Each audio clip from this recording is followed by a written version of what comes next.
강세가 견고하다, 강세 모멘텀이 기대된다라고 했는데요. 자, 왜 그럴까에 대해서 저는 이런 이유를 들고 있습니다.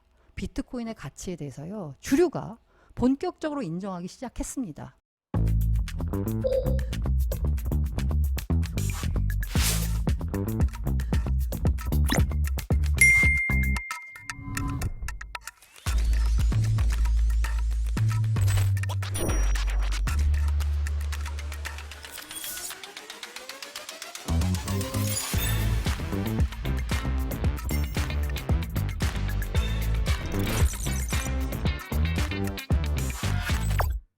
알고라님 미국, 팔지 마요 채굴자, 더 사줘요 블랙럭. 촬영 시각은 6월 14일 낮 12시 30분 경입니다. 제가 6월 이후로 비트코인 그래프를 가져와 봤습니다. 바이낸스 기준이고요, USDT 기준으로 갖고 와 봤는데, 이때 갑자기 음봉이 나왔습니다. 이거 1시간 시간봉으로 갖고 왔습니다. 이때 왜 그랬냐? 갑자기 고용지표가 발표됐는데, 아니 비농업 고용 인원이 너무 많이 늘었어요. 생각보다. 불타는 고용이다 라고 하니까, 이 불타는 고용이 왜 비트 가격이 떨어졌을까요? 고용이 불타고 있으니까 연준 입장에서는 금리를 인하할 수 있는 명분이 없는 겁니다. 왜? 고용 좋잖아. 뭐하러 금리 내려? 이렇게 되는 거죠.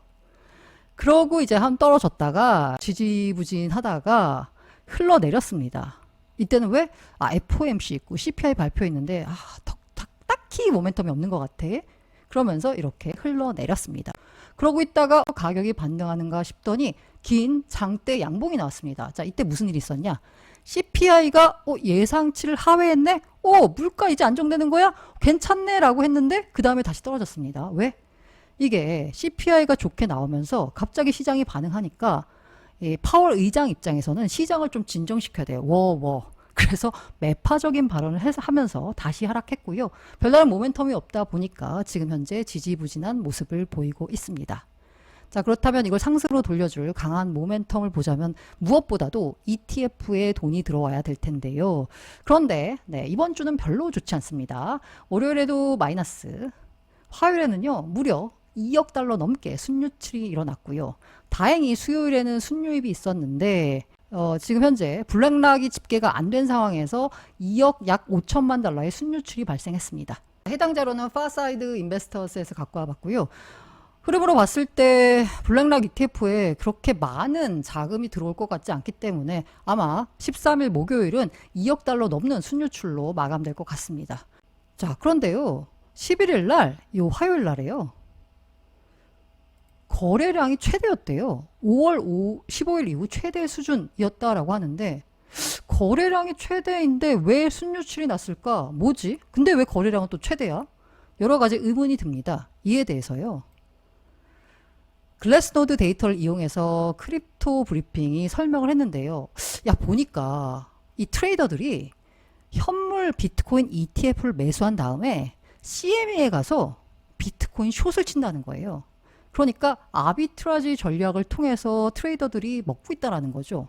실제로 봤더니요, 라울 팔 리얼비전 최고 경영자 같은 경우에 보니까 미국 비트코인 현물 ETF의 총 유입액이 헤지펀드에서 발생한다라는 겁니다.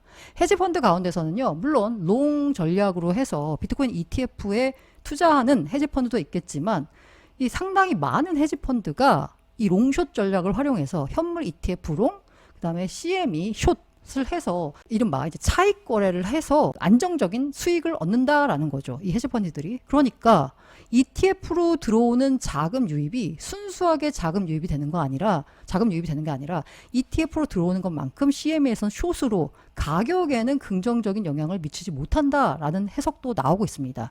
하지만 그 영향이 얼마나 클지에 대해서는 정확하게는 알려져 있지 않고요. 게다가 제가 걱정하는 부분은 이건데요. 이 비트코인의 수요와 공급 측면에서 봤을 때 주요한 공급원은 바로 채굴업체입니다. 그러니까 시장에다가 비트를 내다 팔 업체 중에 하나가 바로 큰 세력이 채굴업체인데요. 마라톤 디지털이 10일 날 1200 BTC를 팔았다라고 합니다. 비용 충당을 위해서요. 그런데 이걸 봤더니 장외로 이제 채굴업체들이 비트코인을 파는 걸 봤더니 이게 막대가 물량이거든요.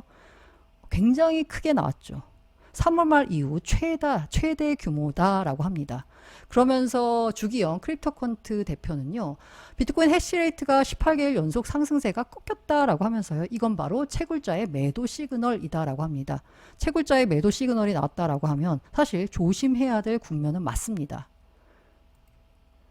그렇다면 그간 비트코인을 사던 개인들이라도 사야 할 텐데, 이 코인텔레그래프가 크립토컨트 데이터를 이용해서 분석을 해봤더니 개인들의 비트코인 수요가 5개월 만에 가장 적다라고 합니다. 개인이라도 사야 되는데 개인은 사실 돈이 없어요. 그 빚을 내야 되는데 금리가 높아요. 이런 상황이죠. 그리고 시장의 최근의 흐름을 결정짓는 변수, 매크로 변수는 어떨까를 보자면요. 일단 물가 상황 나쁘지 않습니다. 5월 CPI 나왔는데 전년비 3.3% 올랐죠. 예상치 밑돌았습니다. 좋은 거죠. 물가 이제 안정되는 거네. 게다가 5월 PPI가 나왔는데 와, 마이너스가 나왔어요. 마이너스가. 네. 기준금리는 예상대로 동결됐고요. 시장 전망치에 부합하면서 점도표가 나왔죠. 제가 말씀드린 대로 3, 6, 9, 12에는 연준이 경제 전망을 같이 발표하거든요. 그 경제 전망에서 점도표를 발표합니다. 점도표는 연준 이사들과 12개의 지역은행 총재들이 각각 자신들이 예상하는 금리 수준을 점으로 찍은 겁니다. 그 점도표를 봤더니 원래는 3월 달에 발표된 점도표에서는 연내 3차례 정도 금리를 내리겠구나 였거든요. 근데 지금은 한 차례로 바뀌었습니다. 게다가 3차례 금리를 내릴 거야, 3차례 이상 내릴 거야 라고 예상한 위원은 한 명도 없었습니다. 제로였고요. 그리고 연내 금리 인하 없을 거다라고 예상한 위원은 3월보다 2명이나 늘어났습니다. 이걸 직접 확인해 보시면 제가 지난번에 연준에 대해서 설명을 드리면서 경제전망 보고서에 이렇게 점도표가 나온다라고 했죠. 이게 3월입니다. 지금 현재 보시면 5.25에서 5.5예요. 그러니까 여기 있어요. 보면 안 내린다. 3월에는 안 내릴 거다라고 한 사람이 2명이었어요. 인하 없다라고 한 사람이 2명이었고요. 그 다음에 25bp 인하할 거다가 2명이었고요. 50bp가 5명이었고요. 그 다음에 75bp가 이렇게 많았습니다. 그래서 3월에는 3번 내린다라고 했었죠. 그런데 이번 6월에 최근 발표된 건 보시면 5.25에서 5.5 여기에 갑자기 억가는 2명 있었는데 이번엔 4명으로 늘었습니다. 그리고 한 번 내린다. 그리고 2번 내린다 있어요. 그러다 보니까 여기 이 숫자가 더 많죠. 점이. 그래서 6월에는 한 번만 내린다라는 거고요. 3번 내린다는 없어졌습니다. 사라졌습니다. 점도표가 이렇게 나왔어요. 그러니까 원래 3월에 보자면 연내 금리 3번 내릴 것 같아 였는데 이제는 한 번 내릴 것 같아로 바뀐 겁니다. 인플레 걱정이 여전하기 때문일 텐데요. 파월은 강력한 노동시장이 계속될 거다. 인플레가 완화되긴 했지만 여전히 높다. 금리 인하를 위한 인플레 확신을 얻지 못했다라고 했습니다. 자, CPI가 잘 나오니까 시장이 반응했거든요. 자산 가격이 오르면요. 이 부의 효과라고 해서요. 사람들이 소비자들 돈을 더 쓰게 됩니다. 왜? 내가 부자가 됐으니까. 주가가 올랐으니까 내가 돈이 더 늘어난 거잖아요. 나의 자산이. 그러다 보니까 부의 효과가 일어나면서 소비가 더 늘어나게 돼요. 그럼 인플레는 안 잡히게 되죠. 그래서 시장이 반응하니까 입으로 자산 가격을 찍어 누른 겁니다. 물론 이에 제일 크게 반응한 건 비트였죠. 나스닥이 아니라. 다만 이번 FOMC예요. 아까 CPI 잘 나왔다라고 했잖아요. CPI 호재나 PPI 마이너스는 반영이 안 됐습니다. 최신 CPI 데이터 보고는 받았는데 그 CPI 데이터가 이번 결정에 반영이 되진 않았다라고 합니다. 그러니까 만약에 이번 CPI가 반영이 됐다라고 하면 다음번 FOMC 때는 조금 더 비둘기파적인 얘기가 나올 수도 있겠죠. 게다가 제가 기대하는 건 11월 대선입니다. 금리 관련된 정치적 압박은요 이어질 겁니다. 이미 상원의원 3명, 이 상원의원 3명이 누구냐? 민주당이에요. 민주당. 암호화폐 반대파 의원이에요. 엘리자베스 워런 등 3명인데 자, 이 사람들이 암호화폐 반대하긴 하지만 금리 인하를 촉구했습니다. 왜? 이 금리가 인하가 돼야지 본인들의 후원자인 월가 자본에도 유리한 거거든요. 금리를 낮춰라 라는 촉구 서한을 전달했습니다. 연준은 독립적이다, 정치권의 독립적이다 라고 하지만 사실 독립적이기가 쉽지 않죠. 게다가 11월이 선거기 때문에 정치적 압박은 점점 더 강해질 겁니다. 그러면 연준이 어떤 결정을 내릴까요? 기대해 볼 수 있는 거죠. 다만 지지부진한 가격 탓에 비트코인 전망은 현재 엇갈리고 있는데요. 일부에서는 주요 저항선을 돌파 못하면 대규모 조정이 나올 수도 있다라는 위기론이 나오고 있습니다. 하지만 제가 늘 그렇지만 장투무새라 죄송한데요. 이 장기 투자하시면 별로 걱정할 필요가 없는 게요. 과거와 같은 급락은 없을 것 같습니다. 미카엘 반데포프가 얘기했는데 지지가 견고하다. 강세 모멘텀이 기대된다라고 했는데요. 자, 왜 그럴까에 대해서 저는 이런 이유를 들고 있습니다. 비트코인의 가치에 대해서요. 주류가 본격적으로 인정하기 시작했습니다. 뭐 그 증거물은 비트코인 ETF의 상장 거래일 텐데 헤지펀드의 전설 빌 밀러 같은 경우에는 비트코인의 본질적 가치를 보자면 현재 가격에 몇 배는 돼야 된다라고 얘기했어요. 그리고 메이저 은행인 뱅크 오브 아메리카 여기도 암호화폐가 더 이상 단순한 투기적 해지 수단이 아니다라는 비트코인을 옹호하는 보고서를 발행했습니다. 입장이 바뀌었다라는 거죠. 특히 비트코인 ETF가 나오면서 금융상품 차원에서 접근이 쉬워졌죠. 13F 보셨잖아요. 위스콘신주 연기금이 비트코인 ETF에 투자했습니다. 그리고 미국 톤턴 소방관 노조로는 네 번째로 비트코인 ETF 아닙니다. 아예 이들은 비트코인에 투자를 했습니다. 비트코인 ETF는 기관들의 자금 유입 통로가 되기 때문에 앞으로도 계속 성장할 건데요. 블룸버그 애널리스트가 전망하기로는 5년 내 5천억 달러 규모로 성장할 거다라고 합니다. 한편 ETF 도입 전에 시장을 흔들었던 세력은 사실 고래라고 볼 수 있죠. 1000BTC 이상 들고 있으면 대형 고래라고 볼 수 있을까요? 이 대형 고래들 보유량은 4년 내에 최대다라고 합니다. 그래서 제가 급락을 걱정 안 한다는 말씀을 드린 건데요. 그래서일지 시장은 낙관하고 있습니다. QCP 캐피탈 싱가포르 소재 암호화폐 거래업체인데요. 여기가 연준이 9월에 금리 인하할 것 같다. 말씀드린 대로 11월 대선이 있기 때문에 9월쯤에는 금리 인하할 것 같은 거고 그러니까 올해 시장을 낙관한다라고 했는데요. 근데 제가 가로 열고 표시를 했습니다. 그런데 항상 이럴 때가 고점이고 그래서 또 알방꿀 아니냐라는 생각이 들 것 같은데 저도 낙관 쪽이고요. 급락은 없다 쪽입니다. 물론 지금 상황에서는 급등할 모멘텀도 없긴 하지만요. 어쨌든 애널리스트들이 보니까요. 대다수가 연말에는 그래도 9만 달러 정도는 대체로 돌파할 거다라고 전망하고 있습니다. 바네크 리서치 책임자 같은 경우에는요. 10년 내에 35만 달러 충분히 간다라고 하는데요. 10년 내 전망이라서 사실 저도 알겠습니다. 35만 달러 충분히 간다라고. 장기 투자하시는 분들 물론 단기적으로 샀다 팔았다 하셔야 되는 분들은 별로 제가 도움이 안 될 거예요. 하지만 장기 투자하시는 분들은 믿음을 갖고 비트코인 가치에 대한 재평가가 이루어졌고 이를 주류가 받아들이기 시작했다. 요 관점에서 접근하시면 장기 투자하시는데 크게 마음 쓰지 않으셔도 될 것 같습니다. 이 와중에 이제 고래 얘기가 나온 김에 기쁘다 PPL 오셨네. 피가 되고 살이 되는 신간 이벤트 비트코인 고래들의 투자 비밀 거대 투자자의 움직임을 추적하는 온체인 데이터의 혁명. 이 책을 누가 썼을까요? 미그놀렛이라는 글씨 보이시나요? 이 저자는 바로 미그놀렛입니다. 굉장히 낯익은 분입니다. 이거 보시면 아시겠죠? 미그놀렛 이 표시. 이렇게 보시면 또 모르실까봐 제가 트위터를 갖고 와봤습니다. 자, 미그놀렛님 누구냐? 저도 팔로잉하고 있는 분인데요. 야, 이분 그러니까 암호화폐 애널리스트죠. 근데 올해 거의 작두 탔습니다. 지금 비트코인 가격이 마구마구 오르고 있을 때였습니다. 보시죠. 이제 이거 마구마구 이제 24년 올 들어서입니다. 가격이 이제 마구마구 오르고 있었어요. ETF 나오고 가자 하면서 엄청 계속 올랐어요.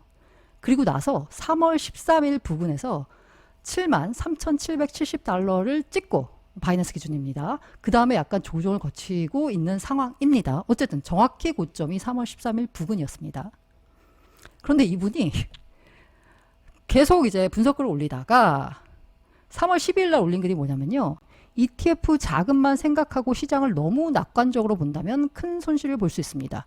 그리고 13일 날 뭐라고 올렸냐면 지금 우려되는 부분이 해소되지 않는다면 이제 가격이 하락할 시기가 오고 있다고 생각합니다.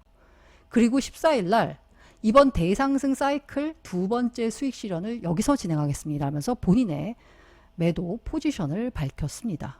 근데 보이시죠? 13일 날 정확히 고점 찍고 그 다음에 내려왔어요. 근데 이게 이제 분위기를 보면 사실 지금이야 과거 데이터니까 꺾이는 게 보이지만 이때 느낌은 계속 가는 것 같았잖아요. 욕을 엄청 먹었습니다. 이 비관론자는 언제나 시장에서 욕을 먹습니다. 그런데 제가 왜 또 작두를 탔다 그랬냐면 놀랍게도 반등 지점도 정확히 예측했습니다. 자, 이게 4월 24일 올린 트윗입니다. 분기 관점의 추세 보유자들의 움직임이 다시 살아나기 시작합니다. 곧 변동성이 나타날 가능성이 높아 보입니다. 그리고 5월 1일 날 저는 다시 낙관론자입니다. 라고 했어요. 보이시죠? 요 즈음에서 바닥 찍고 올라왔습니다. 반등 지점을 정확히 예측했습니다. 자, 미그놀렌님이 이런 분입니다. 그래서 책에서 앞에 서문을 보자면요. 고민 그리고 그에 대한 해결책을 담은 책을 냈다라고 써 있습니다. 책의 핵심은 두 번째 고민에 대한 해법입니다.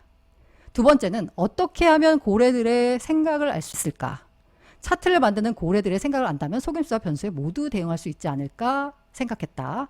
그래서 이 두 번째 고민의 해결책은 바로 온체인 데이터를 통해 도움을 받을 수 있었다라는 겁니다. 책을 다 읽고 난 이후 저 이전에는 없었던 명확한 비트코인 투자 방법과 기준이 생길 거라고 필자는 확신한다 라고 밝혔습니다. 책은 크게 1부 온체인 데이터, 2부 차트 투자 기법으로 나눠져 있습니다. 일단 온체인 데이터에 대한 설명이 있습니다. 새로운 투자의 시작, 온체인 데이터, 그리고 온체인 데이터의 핵심은 바로 뭐다? 고래들의 투자를 추적할 수 있는 툴이다라는 겁니다. 추적. 이 추적이라는 단어에 굉장히 큰 방점을 찍었습니다. 자, 이렇게 온체인 데이터에 대한 설명에서 끝나냐가 아니라 바로 실전 사례도 설명했습니다. 투자의 기준이 되는 다양한 차트 패턴 하면서 과거에 있었던 본인 투자할 때 발생했던 여러 가지 차트 패턴 및 지표, 고래 움직임 등등을 실전 사례를 통해서 분석했습니다. 그래서 온체인 데이터의 활용 바이블이라고도 볼 수 있죠. 알치님들을 위한 이벤트가 진행이 됩니다. 관련 PPL 영상에 댓글을 남겨주시면 미그놀렌님이 직접 선정을 통해서요. 교보문고 상품권 1만 원 상당입니다. 10분께 드린다라고 합니다. 단 댓글은요. 예약 판매 기간인 6월 25일까지 달린 댓글만 인정이 됩니다. 그리고 미그놀렌님이 따로 진행하는 예약 판매 특별 이벤트가 있거든요. 저자의 온체인 데이터 영상 교육 콘텐츠가 있는데 요거 20% 할인하는 쿠폰을 지급한다라고 하는데요. 이 자세한 인증 및 지급 방법은 X에 공지하고 있으니까 살펴보시길 바랍니다. 미그놀렌님의 신간 비트코인 고래들의 투자 비밀의 제작 지원을 받았습니다. 모든 투자 판단과 그에 따른 투자 결과는 투자자 본인의 책임입니다.